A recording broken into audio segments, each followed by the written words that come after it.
أعوذ بالله من الشيطان الرجيم.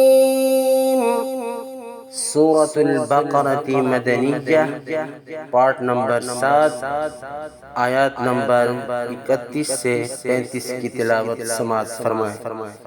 बिस्मिल्लाहिर्रहमानिर्रहीम।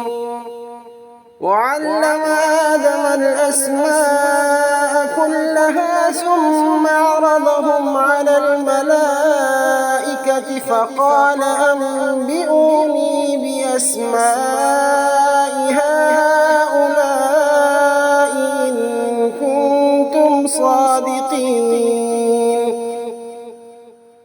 قالوا سبحانك لا علم لنا إلا ما علمتنا إنك أنت العليم الحكيم. قال يا آدم أنبئهم بأسمائهم.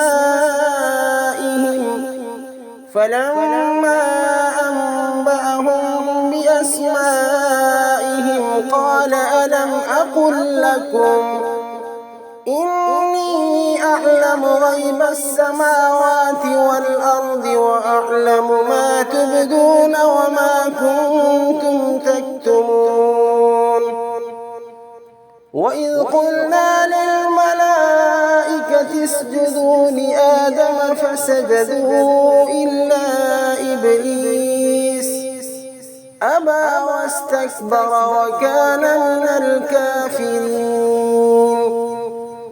وقلنا يا آدم اسكن أنت وزوجك الجنة وكلا منها رغدا حيث شئتما ولا تقربا هذه الشجرة فتكونا من الظالمين.